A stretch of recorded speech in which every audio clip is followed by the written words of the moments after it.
Hey you guys, this vlog is a continuation of the last two vlogs I put up regarding to the Ambien. And in my last vlog, towards the end, I said that the VA was covering their butts. And the reason why is I found a lot of lies in the records regarding to this whole incident. But before I get into that, I want to tell you the reason why I moved out here from the beginning. So at 1:30 in the morning, I got a call from my younger sister, and she was telling me that something was wrong with mom. She wasn't eating. She wasn't sleeping. She's very weak. Can I get out there? Of course, I got on to the next flight I could get. Flew out. When I saw my mom, I was shocked. She was in bed. She was very pale.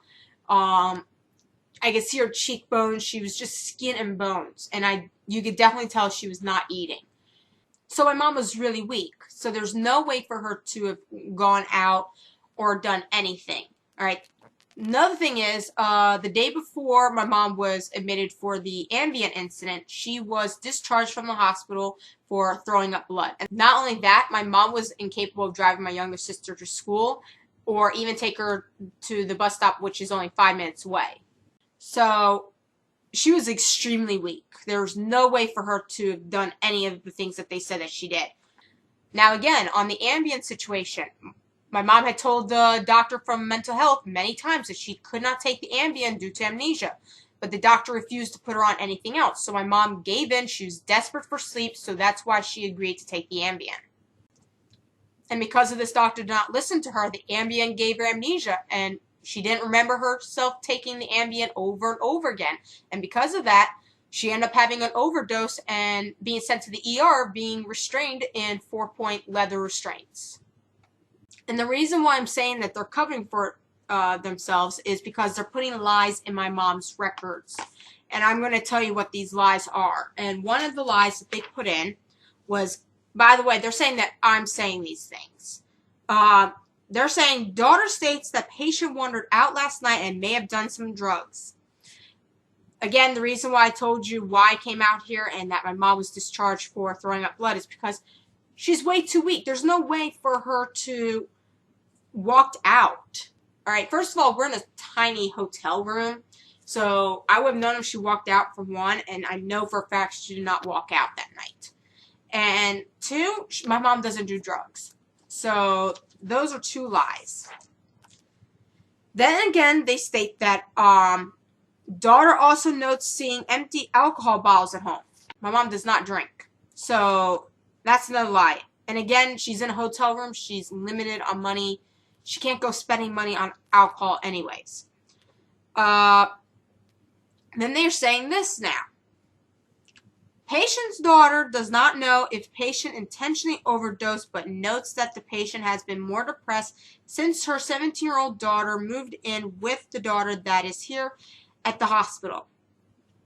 First of all, my sister did not move in with me. Second of all,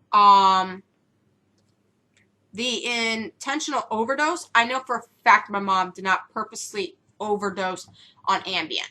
All right. My mom has stated, as I've said in the past videos, my mom, if she takes Ambien, she has amnesia.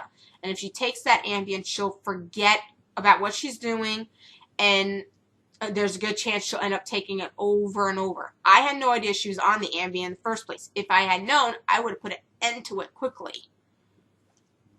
And this whole depressed thing, my mom wasn't even with me more than 24 hours. She was very tired. She went to bed. So, again, I don't know where they got the depressed part.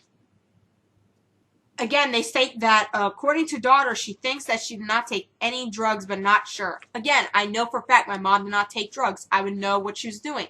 And another thing is, again, she was sleeping for most of the time.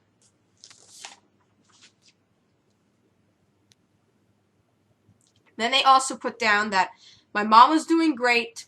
My mom was doing great while she was staying at the VA housing and had a job. My mom was never in VA housing. So again, I don't know where they got that. They also state that I said that my mother went out for a walk for half an hour. She did not go out for a half an hour. Again, she was too weak.